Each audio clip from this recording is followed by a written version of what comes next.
아빠, 나 어떻게... 강판석은 그날 새벽 문이 열리는 소리에 잠에서 깼다. 40년간 몫으로 살아온 그의 귀는 모든 소리의 결을 알아챘다. 문고리를 돌리는 손의 떨림, 발걸음의 무게, 그리고 숨소리에 섞인 오열. 딸 지훈의 얼굴을 본 순간 판석의 세계는 멈췄다. 목 아래로 퍼진 시퍼런 멍, 찢어진 입술, 그리고 무엇보다 이미 죽어버린 그 눈빛. 판석은 알았다. 자신의 딸이 돌아왔지만 딸의 영혼은 어딘가에 버려지고 왔다는 것을, 딸의 몸에 새겨진 폭력의 언어를. 그는 떨리는 손으로 딸을 안았다. 그리고 평생 살면서 했던 말 중 가장 후회스러운 말을 내뱉었다. 괜찮아, 지훈아. 아빠가 있잖아. 괜찮아질 거야. 괜찮다고. 그는 왜 그런 거짓말을 했을까? 어쩌면 판석 자신도 무너질까봐, 현실을 인정하는 순간 자신마저 통제할 수 없을까봐. 그렇게 아버지는 딸에게 침묵을 강요했다. 그것이 사랑이라 믿으면서. 여의사는 차트를 채우면서 입술을 깨물었다. 거칠게 유린한 흔적, 그녀가 본 상처는 명백했다. 그것도 잔인한. 하지만 지우는 경찰 신고를 거부했다. 판석은 딸의 손을 꼭 쥐며 말했다. 선생님, 우리 딸 신고하면 소문 나잖습니까? 학교도 다녀야 하고. 여의사는 판석을 바라봤다. 그 눈빛에는 연민과 동시에 안타까움이 담겨 있었다. 또 이런 가족이구나. 선의로 포장된 침묵. 피해자를 보호한다는 명목으로 가해자에게 면죄부를 주는 이 악순환. 하지만 여의사는 아무 말도 하지 않았다. 그저 증거 채취 키트를 건네며 말했다. 최소한 이건 보관하세요. 나중에 마음이 바뀔 수도 있으니까요. 하지만 판석은 그 키트를 받지 않았다. 그는 이미 결정했다. 조용히 묻자 딸이 다시 일어설 수 있도록. 그것이 최선이라고 믿었다. 그 선택이 얼마나 치명적인 독이 될지 그는 몰랐다. 지우는 그날 이후 방에서 나오지 않았다. 샤워를 하지 않았다. 아니, 할 수 없었다. 물줄기가 피부에 닿는 순간 그날 밤 최현우의 거친 손길이 되살아났다. 비누 거품조차 그의 침 같았다. 지우는 3번이나 구역질을 하다가 욕조 안에 쓰러졌다. 지훈아, 밥 먹어야지. 아빠가 미역국 끓였어. 대답이 없었다. 판석은 문틈으로 밥상을 밀어 넣었다. 그리고 3시간 뒤 그 밥은 그대로 식어 있었다. 판석은 딸이 시간이 지나면 회복될 거라 믿었다. 하지만 시간은 치유제가 아니었다. 그것은 부패제였다. 상처는 아물지 않고 곪아갔다. 최현우, 전직 고검장 최만호의 아들. 그는 지훈을 유린한 지 닷새 만에 친구들과 클럽에 있었다. 형, 지훈이랑은 어떻게 됐어? 정리됐지. 별일 없어. 정리됐다고? 별일 없다고? 최현우에게 지훈은 하룻밤 소비한 물건에 불과했다. 그는 지훈의 울음소리를, 제발 그만하라는 애원을, 찢어지는 영혼의 비명을 기억조차 하지 않았다. 아니, 기억하고 싶지 않았다. 왜냐하면 그에게는 아버지라는 거대한 방패가 있었으니까. 판석은 40년간 나무를 다뤘다. 나무는 거짓말을 하지 않았다. 옹이가 있으면 피해가고 결을 거스르면 쪼개졌다. 정직하게 대하면 정직한 결과가 나왔다. 하지만 사람은 달랐다. 세상은 달랐다. 판석은 대패날을 세우며 생각했다. 내가 뭘 잘못한 걸까? 판석이 형님, 요즘 딸이 안 보이던데 어디 갔어요? 그냥 취업 준비한다고 바빠서요. 아이고, 우리 지훈이도 이제 취업 준비생이니 바쁘겠네. 그래도 밥은 잘 챙겨 먹여야 해요. 판석은 고개를 끄덕였다. 하지만 그의 가슴 속에서는 무언가가 조금씩 무너지고 있었다. 딸은 밥을 먹지 않았다. 물도 거의 마시지 않았다. 방문을 열 때마다 점점 더 말라가는 딸의 모습을 판석은 알고 있었다. 이대로는 안 된다는 것을. 하지만 어떻게 해야 할지 몰랐다. 결국 판석은 결심했다. 신고하기로. 지우는 완강히 거부했지만 판석은 딸의 손을 잡고 경찰서로 향했다. 법이 지켜줄 거야. 법은 정의로우니까. 그는 순진하게도 그렇게 믿었다. 성폭행 피해 신고하러 오셨다고요? 네, 우리 딸이. 남자친구한테. 남자친구요? 그럼 합의하에 만난 사이 아닙니까? 그 순간 지훈의 얼굴이 창백해졌다. 경찰의 눈빛에는 이미 판단이 담겨 있었다. 또 연애 싸움으로 신고하는 건가? 판석은 다급히 설명했다. 아닙니다.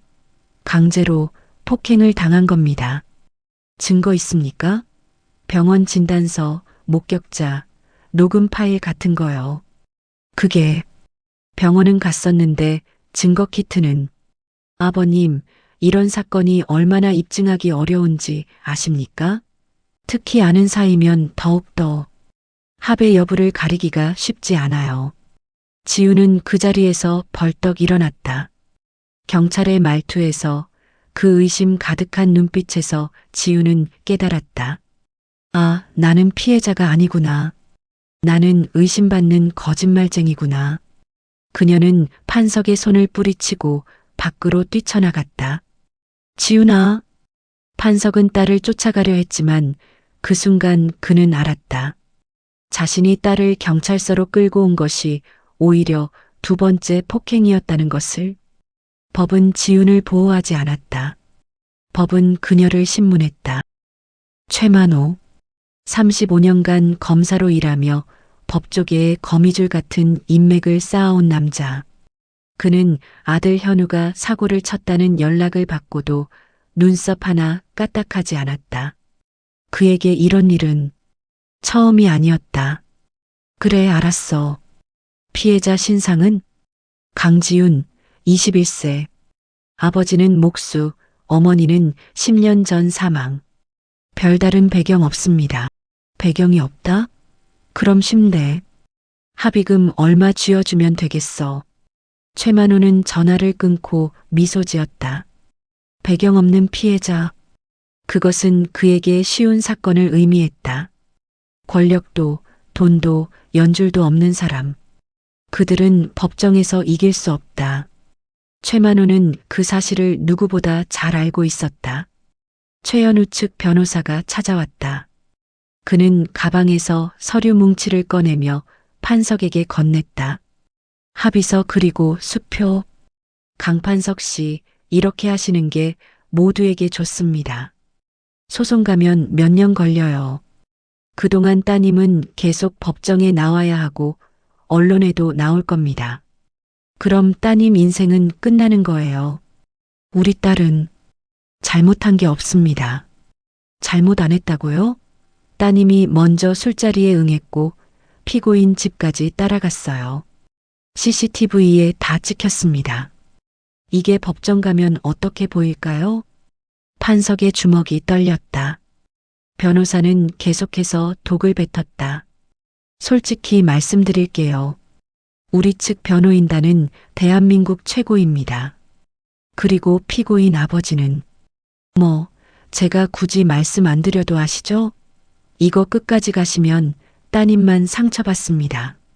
나가시오. 생각해 보세요. 5천만 원입니다. 목수가 몇 년 일해야 버는 돈인지 아시죠? 판석은 그 수표를 집어들었다. 그리고 변호사의 얼굴에 던졌다. 내 딸은 돈으로 살 수 있는 게 아니오. 변호사는 비웃으며 수표를 주었다. 그리고 차가운 경고를 남겼다. 후회하실 겁니다. 법정에서 뵙죠. 첫 재판이 열렸다. 판석은 피고인석의 현우를 노려봤다. 하지만 현우는 판석을 보지도 않았다. 오히려 하품을 하며 손톱을 뜯었다. 마치 이 모든 것이 귀찮은 형식일 뿐이라는 듯. 피고인 최연우는 2024년 3월 15일 피해자 강지윤을 자택으로 유인하여 강제로 유린하였습니다. 이에 있습니다. 강제라는 표현은 부적절합니다. 피해자는 자발적으로 집을 방문했으며 재판은 시작부터 지윤을 의심하는 방향으로 흘러갔다. 변호인은 지윤의 과거 SNS를 증거로 제출했다. 친구들과 술 마시는 사진, 짧은 치마를 입은 사진, 남자친구와 손을 잡은 사진. 재판장님, 피해자는 평소 개방적인 성향을 보였습니다. 이 사진들을 보십시오. 이것이 과연 강제라고 주장할 수 있는 사람의 모습입니까? 판석은 믿을 수 없었다. 딸의 일상이 친구들과의 평범한 순간들이 법정에서 증거가 되어 딸을 공격하고 있었다. 지우는 증인석에서 얼굴이 새하얘진 채 고개를 숙였다. 피해자, 답변하시겠습니까? 피고인의 집에 자발적으로 방문한 것이 맞습니까? 맞습니다. 하지만은 없습니다. 자발적으로 방문했고 술도 함께 마셨습니다. 그렇다면 이후 발생한 일을 강제라 단정할 수 있습니까? 저는 싫다고 했어요. 계속 밀쳤어요. 제발 그만하라고. 증거는요? 녹음은? 목격자는? 재판장님, 이 모든 주장은 피해자의 일방적 진술에 불과합니다. 판석은 벌떡 일어나 소리쳤다. 우리 딸이 거짓말쟁이란 말이오. 몸에 난 상처는 뭐요? 그의 손은 떨리고 있었다. 분노가 아니었다. 무력감이었다. 법정은 진실을 찾는 곳이 아니었다. 그것은 증명할 수 있는 것만을 다루는 곳이었다. 그리고 지윤의 고통은 증명할 수 없었다. 판석은 몰랐다. 재판이 열리는 동안 그 무대에 오르기 전 이미 어떤 거래가 있었는지 최만호는 담당 판사를 골프장으로 불러냈다. 그들은 사법연수원 동기였다. 자네도 알잖아. 애들이 요즘 다 그래. 술 마시고 분위기 타고 뭐 그런 거지. 그래도 피해자 진술이 있고 상처도 있어서. 상처? 격한 관계에서 생길 수 있는 거 아닌가. 자네 젊었을 때 안 그랬나? 허허, 만호야. 자네 아들도 대학생이잖아. 만약 자네 아들이 이런 일에 휘말리면 어쩔 건가. 한 번의 실수로 인생 끝나는 거, 그게 정의인가? 판사는 잠시 침묵했다. 최만호는 계속 말을 이었다. 현우는 아직 젊어. 앞날이 창창한 애야. 이런 걸로 전과자 만들면 자네도 아버지 마음 알잖아. 증거가 부족한 건 사실이야. 합의의 정황도 있고 역시 자네야. 공정한 판단이지. 그렇게 거래는 성사됐다. 판사의 양심과 피해자의 정의는 위스키 한 잔에 팔렸다. 법복을 입은 그들은 스스로를 현실적이라 정당화했다. 하지만 그것은 비겁함의 다른 이름일 뿐이었다. 석 달간의 재판이 끝났다. 판석은 딸의 손을 꼭 잡고 있었다. 지우는 이미 반쯤 죽은 표정이었다. 판사가 입을 열었다. 피고인 최연우에 대한 판결을 선고한다. 주문. 피고인을 징역 3년에 처한다. 단, 이 형의 집행을 5년간 유예한다. 집행유예. 즉, 감옥에 가지 않는다는 뜻이었다. 판석의 귀에서 윙윙거리는 소리가 들렸다. 판사는 계속 말했다. 피고인은 초범이며 사회적으로 유망한 청년이다. 또한 피해자와 합의를 시도했으나 피해자 측의 거부로 무산되었다.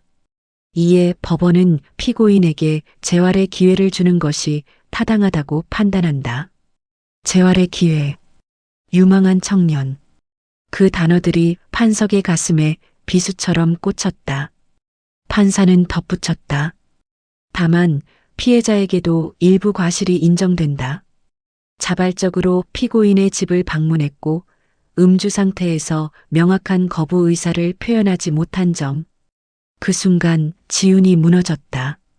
피해자에게도 과실. 법은 지훈에게 말했다. 내가 조심하지 않았기 때문이야. 내 잘못도 있어. 지훈은 판석에 손을 놓고 법정을 뛰쳐나갔다. 판석은 딸을 쫓아가려 했지만 다리가 움직이지 않았다. 최현우는 웃고 있었다. 승리의 미소. 그는 아버지에게 엄지를 치켜 세웠다. 최만호는 만족스럽게 고개를 끄덕였다. 법정 밖으로 나가며 최현우는 판석과 스쳤다. 그리고 낮게 속삭였다. 아저씨, 법은 강한 자 편이에요. 판석은 그 자리에 얼어붙었다. 현우의 뒷모습을 보며 그는 깨달았다. 법은 정의가 아니었다. 법은 권력이었다. 돈이었다. 그리고 자신 같은 무력한 아버지는 아무것도 지킬 수 없었다. 지우는 베란다에 섰다. 14층 높이. 바람이 머리카락을 흩날렸다. 아래를 내려다보니 사람들이 개미처럼 작았다. 지우는 생각했다. 저 높이에서 떨어지면 아플까? 아니면 한순간일까? 판석은 몰랐다. 저 방 안에서 딸이 죽음을 계산하고 있다는 것을. 그는 여전히 시간이 지나면 나아질 거야라고 믿고 있었다. 하지만 지훈에게 시간은 독이었다. 매일 아침 눈을 뜰 때마다 그날 밤이 꿈이 아니라는 현실이 그녀를 짓눌렀다. 아빠, 미안해. 바로 그때 판석이 문을 두드렸다. 지훈아, 조기 구워줄까? 내가 좋아하는 거. 지훈은 베란다에서 물러났다. 아직은 아니었다. 아버지가 자신 때문에 무너지는 걸 보고 싶지 않았다. 그녀는 침대에 누워 대답했다. 아니에요. 배 안 고파요. 그래도 조금은 먹어야지. 아빠가 맛있게 구워줄게. 판석은 부엌으로 향했다. 그는 조기를 손질하며 혼잣말을 했다. 괜찮아질 거야. 시간이 지나면. 우리 지훈이는 강한 애니까. 하지만 지훈은 강하지 않았다. 아니, 너무 오래 강한 척했기에 이제는 부서질 대로 부서진 상태였다. 판석이 강요한 침묵, 법정에서의 모욕, 그리고 가해자의 승리. 그 모든 것이 지훈의 패를 조여왔다. 지훈은 잠들 수 없었다. 그녀는 마치 자해하듯 현우의 SNS를 들어갔다. 그리고 그곳에서 지옥을 봤다. 그는 아무 일도 없었다는 듯 살고 있었다. 아니, 오히려 더 당당했다. 댓글들이 달렸다. 별일 아니었다는 듯, 귀찮은 숙제를 겨우 끝낸 듯 말하고 있었다. 지훈의 손이 떨렸다. 그녀는 휴대폰을 집어던지고 싶었지만 대신 화면을 캡처했다. 그리고 그 캡처본을 경찰에 다시 제출할까 고민했다. 하지만 무슨 소용인가? 법은 이미 판결했다. 내 고통은 증거가 부족하다고. 지훈은 병원에서 처방받은 수면제를 꺼냈다. 한 알, 두 알. 손바닥 위에 쌓였다. 그녀는 생각했다. 이걸 전부 삼키면 그냥 잠드는 걸까? 깨어나지 않는 잠. 왜 내가 이렇게 살아야 해? 내가 뭘 잘못했는데? 지우는 알약을 입에 넣으려다가 멈췄다. 거울에 비친 자신의 얼굴이 보였다. 26년을 살아온 강지훈. 아빠가 꽃잎이라 불렀던 딸. 하지만 그 꽃잎은 이미 짓밟혀 시들어버렸다. 그녀는 알약을 다시 서랍에 넣었다. 아직은 아니었다. 판석은 딸을 밖으로 끌어내려 애썼다. 햇빛을 쐬면 기분이 나아질 거야. 순진한 믿음이었다. 하지만 시장은 지훈에게 형장이었다. 저게 그 애 아니야? 재판했다던데. 쯧쯧, 요즘 애들은 남자 따라갔으면서 왜 난리야. 그러게 우리 때는 그냥 참고 살았지. 요즘 애들은 너무 예민해. 지우는 그 소리를 들었다. 아니, 듣지 않으려 해도 칼처럼 귓속으로 파고들었다.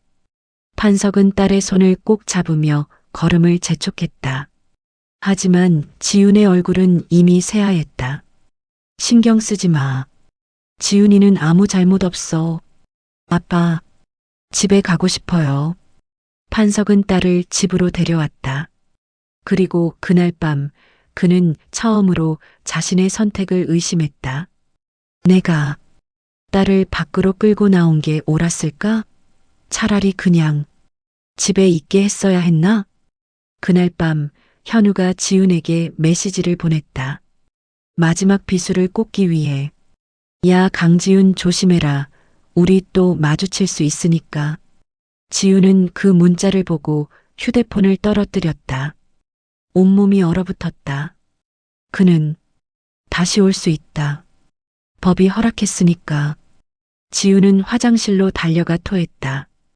위에서 아무것도 나오지 않았지만 구역질은 멈추지 않았다. 너는 이미 죽었어. 그냥 인정해. 그날 밤 지훈은 결심했다. 더 이상 견딜 수 없었다. 법은 그녀를 버렸고 세상은 그녀를 비웃었으며 가해자는 여전히 그녀를 조롱했다. 그녀는 책상에 앉아 펜을 들었다. 그리고 마지막 편지를 쓰기 시작했다. 편지를 다 쓴 지훈은 평온했다. 이상하게도 두렵지 않았다. 오히려 해방감이 들었다. 이제 곧 끝이구나. 더 이상 숨 쉬지 않아도 되는구나. 아빠, 사랑해요. 그리고 미안해요. 지훈은 부엌으로 갔다. 판석이 아침마다 끓여주던 된장찌개 냄비가 있었다. 그녀는 밥을 한 그릇 퍼서 조용히 먹었다. 아버지가 해준 마지막 밥. 눈물이 밥알 위로 떨어졌다. 지훈은 베란다 문을 열었다. 새벽 공기는 차가웠다. 그녀는 난간 너머를 내려다봤다. 14층. 그녀는 난간에 올라섰다. 바람이 세게 불었다. 마지막으로 하늘을 올려다봤다. 별은 없었다. 그저 검은 하늘뿐. 제발, 다음 생에는 평범하게 살고 싶어. 그리고 지우는 그렇게 소리 없이 새벽의 정막 속으로 뛰어들었다. 판석은 평소보다 늦게 일어났다. 이상했다. 뭔가 너무 조용했다. 그는 부엌으로 갔다. 그리고 식탁 위 밥그릇을 봤다. 지훈이 먹다 남긴 밥. 젓가락은 가지런히 놓여 있었다. 지훈아? 대답이 없었다. 판석은 지훈의 방으로 갔다. 문이 열려 있었다. 침대는 정돈되어 있었다. 베란다 문이 활짝 열려 있었다. 차가운 바람이 불어왔다. 지훈아, 어디 있어? 판석은 베란다로 달려갔다. 난간 너머를 내려다봤다. 그리고 그는 봤다. 저 아래 사람들이 모여 있는 것을, 흰 천이 덮인 것을. 아니야. 판석은 비틀거리며 현관으로 달려갔다. 엘리베이터를 기다릴 수 없어 계단으로 뛰어내려갔다. 14층, 13층, 12층. 숨이 차올랐지만 멈출 수 없었다. 1층에 도착했을 때 경찰과 구급대원들이 이미 와 있었다. 천 아래 지훈이 있었다. 눈을 감고 있었다. 마치 잠든 것처럼 평온한 얼굴이었다. 판석은 딸을 안아 올리려 했지만 구급대원이 말렸다. 내 딸이야. 내 딸이라고. 판석은 지훈의 차가운 손을 잡았다. 그 손은 더 이상 떨리지 않았다. 더 이상 아프지 않았다. 지훈은 해방되었다. 하지만 판석의 지옥은 이제 시작이었다. 장례식장은 한산했다. 지훈을 아는 사람이 많지 않았다. 아니, 알았지만 오지 않았다. 성폭행 피해자의 장례식. 사람들은 그것조차 불편한 진실로 여겼다. 판석은 3일간 한숨도 자지 않았다. 눈을 감으면 떨어지는 지훈이 보였다. 귀를 막으면 지훈의 비명이 들렸다. 그는 미쳐가고 있었다. 아이고, 안 됐어요. 그래도 이제는 편히 쉬겠네요. 판석은 그 아주머니를 봤다. 며칠 전 시장에서 요즘 애들은 예민하다고 말했던 사람. 그는 대답하지 않았다. 아주머니는 어색하게 부의금을 놓고 나갔다. 편히 쉬라고. 편히. 우리 딸이 왜 편히 쉬어야 해? 26살밖에 안 됐는데. 판석은 영정사진 속 딸을 봤다. 환하게 웃고 있는 지훈. 그는 묻고 싶었다. 지훈아, 아빠가 뭘 잘못한 거야? 말해줘. 아빠가 고쳐줄게. 그러니까 돌아와. 지훈을 화장했다. 작은 유골함에 담겼다. 26년의 삶이 한 줌째로 돌아왔다. 판석은 유골함을 안고 집으로 돌아왔다. 집은 죽음의 냄새로 가득했다. 판석은 지훈의 방을 정리하기 시작했다. 옷들, 책들, 화장품들, 모든 것이 지훈의 채취를 품고 있었다. 그는 지훈의 옷을 얼굴에 대고 울었다. 그때 판석은 편지를 발견했다. 책상 서랍 가장 깊은 곳, 마치 발견되지 않기를 바라면서도 동시에 발견되기를 바라는 듯 감춰져 있었다. 판석은 떨리는 손으로 편지를 펼쳤다. 아빠, 미안해. 이 편지를 읽고 있다는 건 내가 이미 없다는 뜻이겠지. 아빠는 나를 용서할 수 있을까? 이렇게 비겁하게 떠나는 나를. 아빠, 솔직히 말할게. 아빠가 괜찮다고 말할 때마다 나는 정말 소리 지르고 싶었어. 아빠, 하나도 안 괜찮아. 전혀. 한 번도. 내 몸속엔 아직도 그놈의 냄새가 나. 샤워를 아무리 해도 피부를 벗겨낼 듯 문질러도 안 지워져. 눈을 감으면 그날 밤의 천장이 보여. 내가 울면서 제발이라고 말했던 순간들. 그런데 아빠, 더 끔찍한 건 뭔지 알아? 법정에서 판사가 나를 보는 눈빛. 너도 책임이 있어라고 말하는 그 눈빛. 나는 피해자인데 왜 내가 심판받아야 해? 아빠는 나를 위해 참으라고 했지. 시간이 지나면 괜찮아진다고. 근데 아빠, 참을수록 내 속은 썩어서 문드러졌어. 마치 상한 과일처럼. 겉은 멀쩡해 보이지만 속은 시커멓게 부패한. 법정에서 그 변호사가 내 사진들을 증거로 내밀었을 때 나는 죽고 싶었어. 친구들이랑 웃으며 찍은 사진이, 남자친구랑 손잡은 사진이 왜 내 죄가 돼야 해? 나는 그냥 평범하게 살고 싶었을 뿐인데. 판사가 피해자에게도 과실이 있다고 말했을 때 나는 이 세상이 나를 버렸다는 걸 알았어. 법도 사람들도 그 누구도 나를 지켜주지 않는다는 걸. 그때 아빠 손을 잡고 싶었어. 근데 아빠는 고개를 숙이고 있었지. 아빠도 무력했던 거 알아. 그게 더 슬펐어. 그리고 그놈이 보낸 마지막 문자. 조심해라. 우리 또 마주칠 수 있으니까. 아빠, 나는 더 이상 무서운 세상에서 살 수 없어.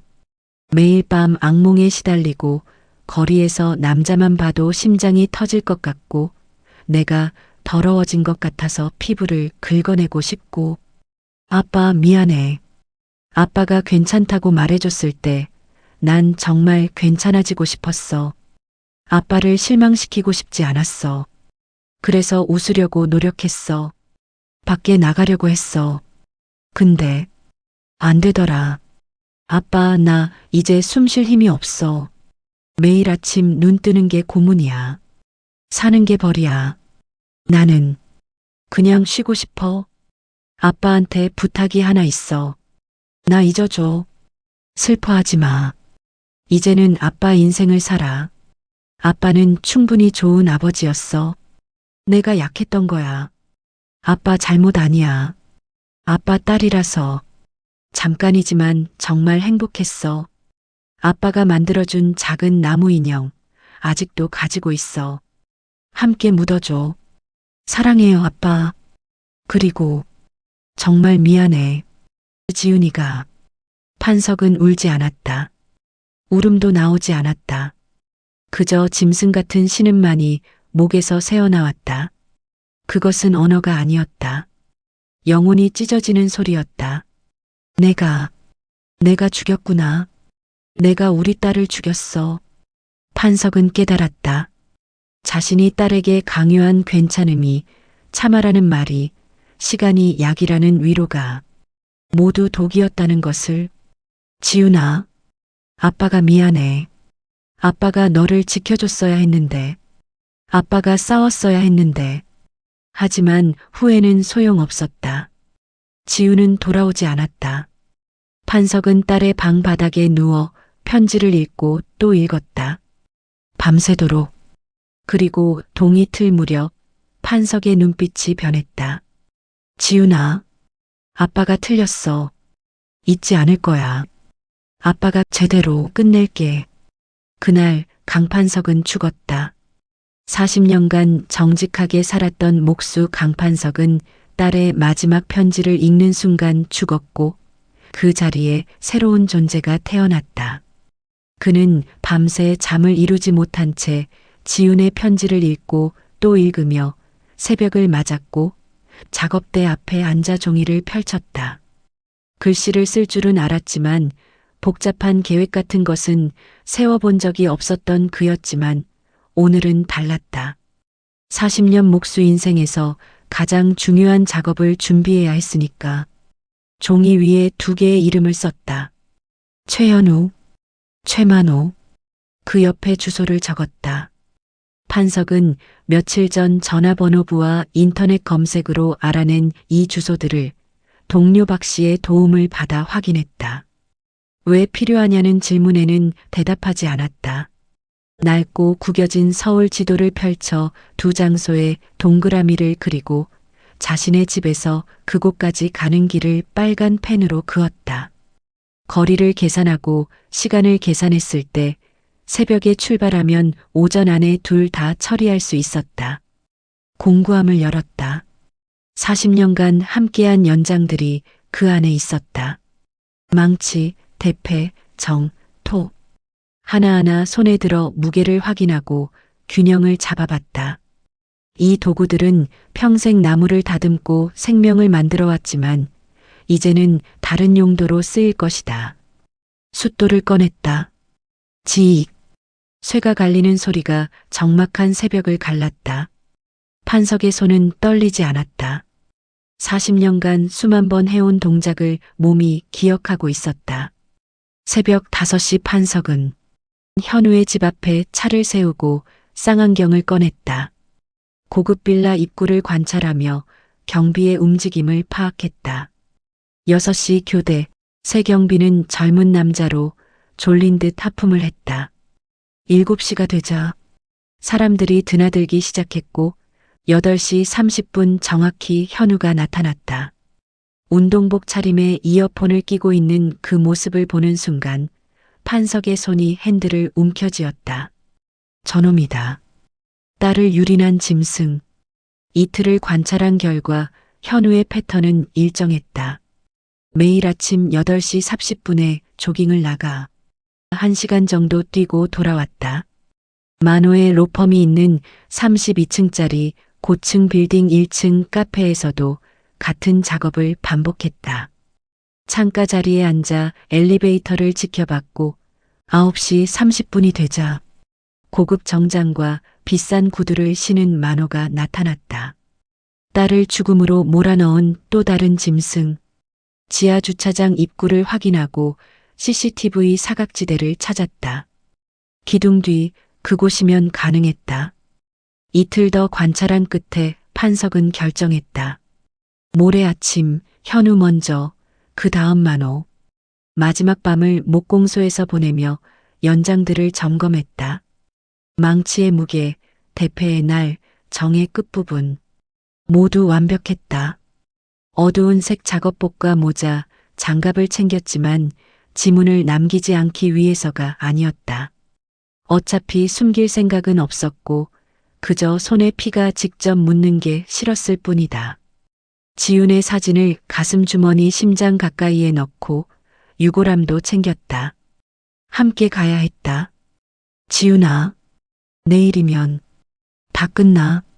작업대에 앉아 마지막 밤을 보냈지만 잠들지 않았다. 시계를 볼 때마다 시간은 느리게 흘렀지만 목수는 기다릴 줄 안다. 새벽 5시 목공소를 나서 차에 올랐고 시동을 걸었다.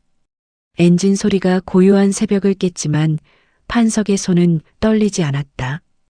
오히려 고요했다. 폭풍 전의 고요. 청담동으로 향하는 도로는 비어 있었고 신호등이 깜빡였다. 40년간 안전운전을 해온 판석은 오늘도 제한 속도를 지키며 운전했다. 6시 30분 청담동에 도착해 현우의 집에서 2블록 떨어진 곳에 주차하고 공구 가방을 들고 걸었다.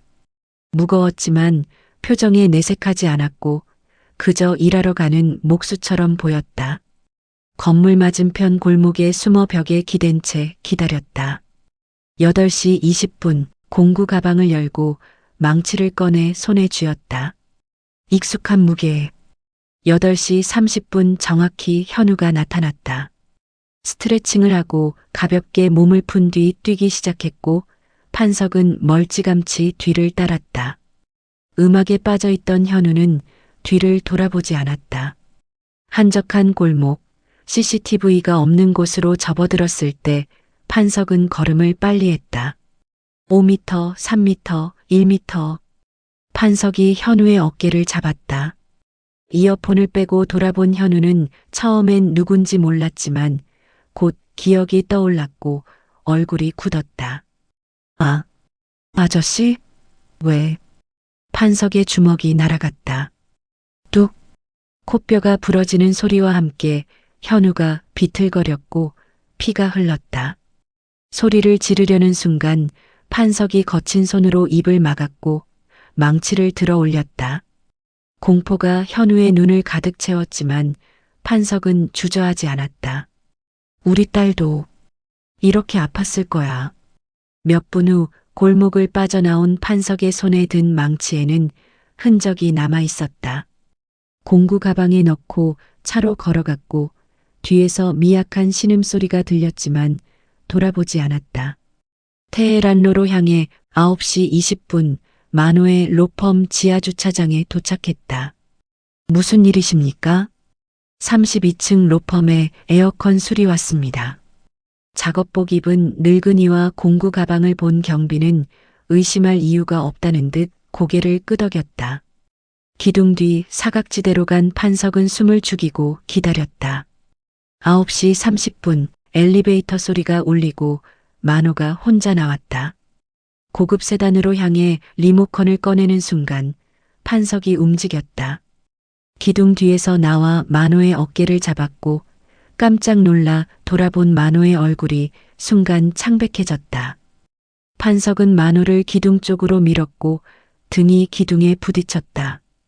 공구 가방에서 꺼낸 대패의 날카로운 날이 형광등 불빛에 반짝였다. 당신 때문에 우리 딸이 죽었습니다. 우리 딸은 영원히 26살입니다. 몇 분 후 주차장을 빠져나온 판석의 뒤로 만호가 바닥에 쓰러져 움직이고 있었다. 판석은 두 사람 모두 살아서 더 고통받기를 바랬다. 집으로 돌아온 판석은 떨리지 않는 손을 봤다. 타인의 피가 묻어 있었지만 씻지 않았고 그대로 지훈의 방으로 갔다. 문을 열자 샴푸 냄새와 화장품 냄새, 딸의 냄새가 코끝을 찔렀다. 침대에 앉아 베개를 안았을 때 처음으로 온몸이 떨렸다. 이를 악물었지만 멈출 수 없었다. 지훈아, 아빠가 했어. 갈라진 목소리와 함께 눈물이 흘렀고 베개에 얼굴을 묻고 소리내어 울었다. 40년 인생에서 처음으로 이렇게 목 놓아 우는 순간이었다. 복수는 공허했다. 아무리 응징해도 지우는 돌아오지 않았다. 책상 서랍에서 어렸을 때 만들어준 작은 나무 인형을 꺼내 쓰다듬고 주머니에 넣었다. 유골함을 안고 일어서며 방을 마지막으로 뒤돌아봤다.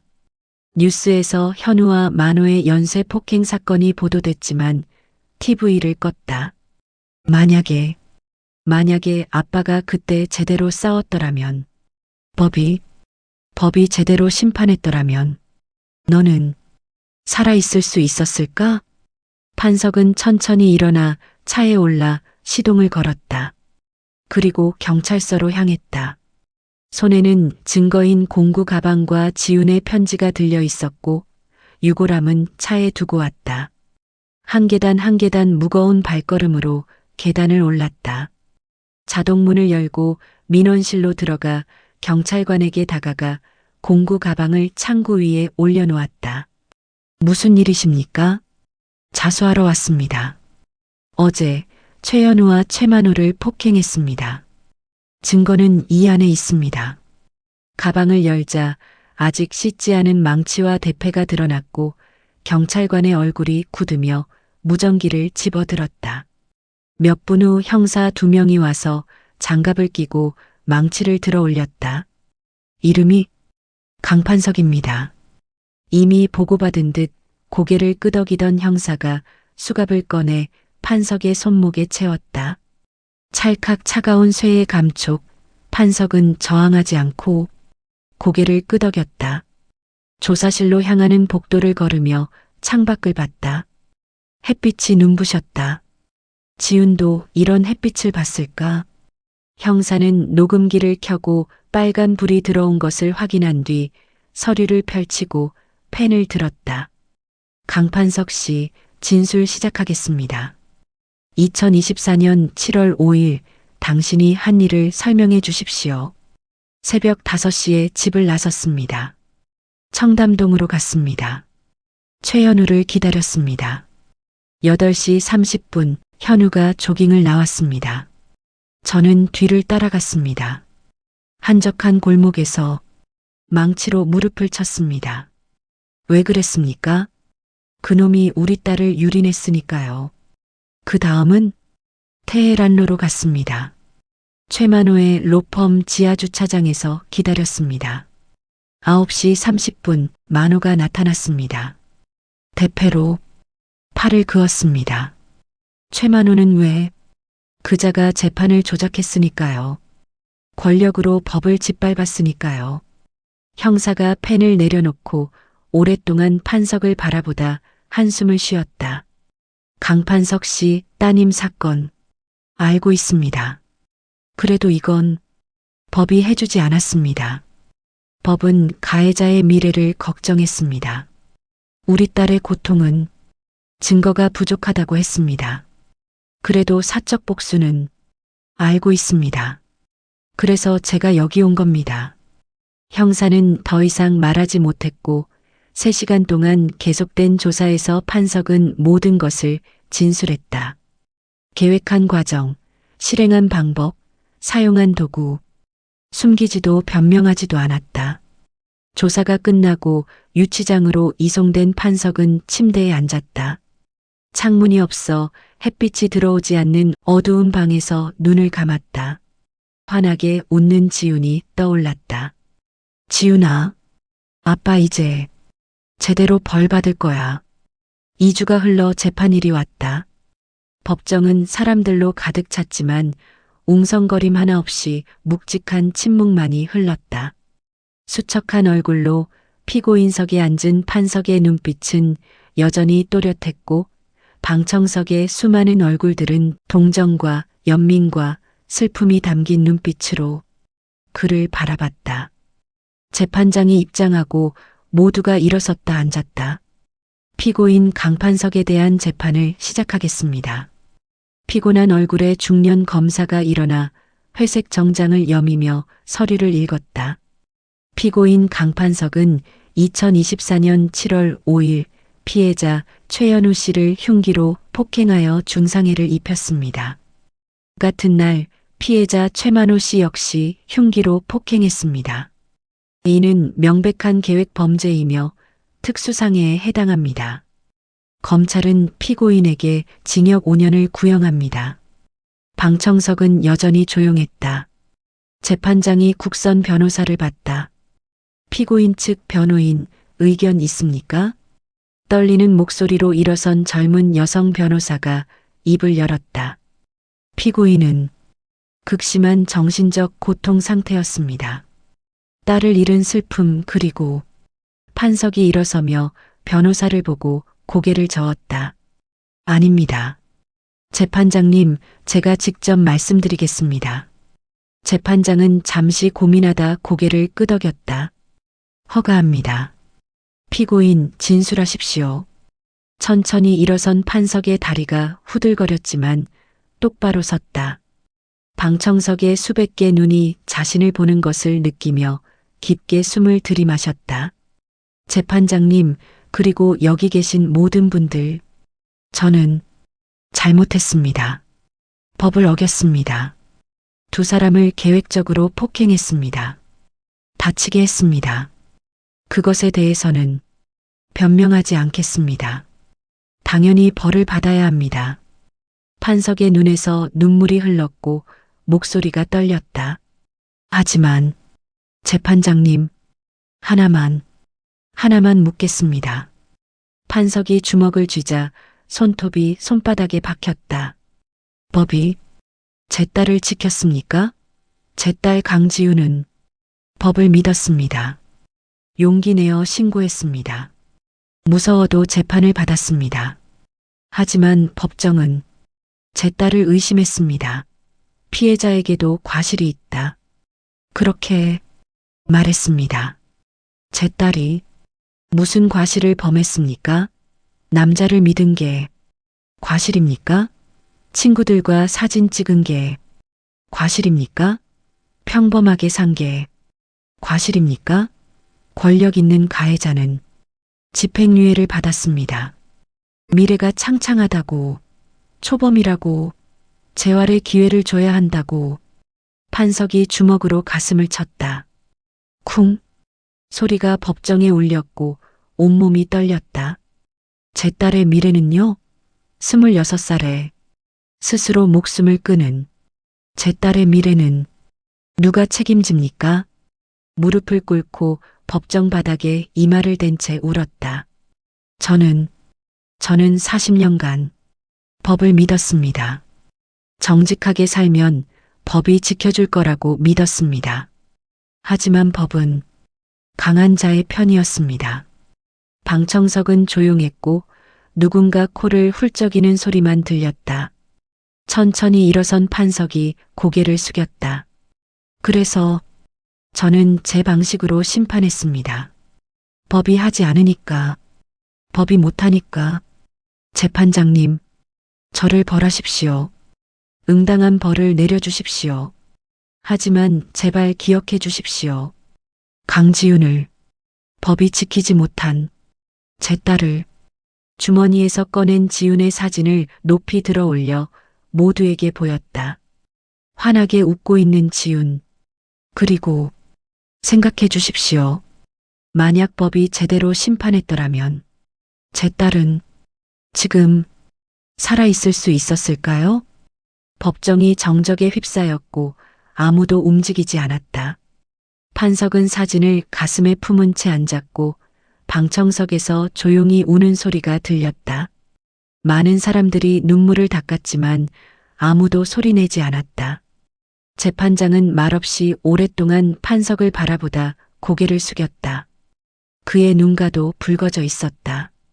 일주일 후 선고 공판일, 법정은 또다시 조용한 침묵으로 가득 찼다. 더욱 수척해진 판석이 피고인석에 앉아 사진을 꼭 쥐고 있었고 재판장이 입장의 판결문을 들고 입을 열었다. 피고인 강판석에 대한 판결을 선고한다. 주문. 피고인을 징역 3년에 처한다. 피고인의 행위는 명백한 범죄이다. 법치국가에서 사적 복수는 허용될 수 없다. 재판이 끝났다. 방청석은 여전히 조용했고 그저 묵직한 침묵만이 흘렀다. 판석은 움직이지 않았다. 승리한 것도 진 것도 아니었다. 그저 끝이었다. 천천히 일어나 방청석을 향해 고개를 숙이고 경호를 받으며 법정을 나섰다. 복도에 서 있던 몇몇 사람들이 고개를 숙였지만 아무 말도 하지 않았고 판석도 대답하지 않은 채 그저 호송차로 걸어갔다. 3년이 흘렀다. 단 한 번도 문제를 일으키지 않은 모범수 판석이 출소했고 교도소 정문 앞에 많이 늙은 박 씨가 기다리고 있었다. 이제 70이 가까운 판석도 마찬가지로 늙어 있었다. 말없이 고개를 끄덕이고 차에 올랐다. 어디로 갈까요? 묘지로. 3년 만에 찾은 지훈의 묘는 박 씨가 잘 관리해 풀 한 포기 없이 깨끗했다. 무릎을 꿇고 묘비를 쓰다듬었다. 지훈아, 아빠 왔어. 늦었지?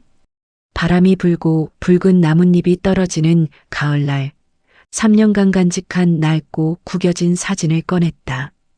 지훈의 미소는 여전히 환했다. 아빠가 생각을 많이 했어. 3년 동안. 만약 그때로 돌아갈 수 있다면 아빠는 괜찮다고 하지 않을 거야. 대신 내 손을 잡고 같이 싸울 거야.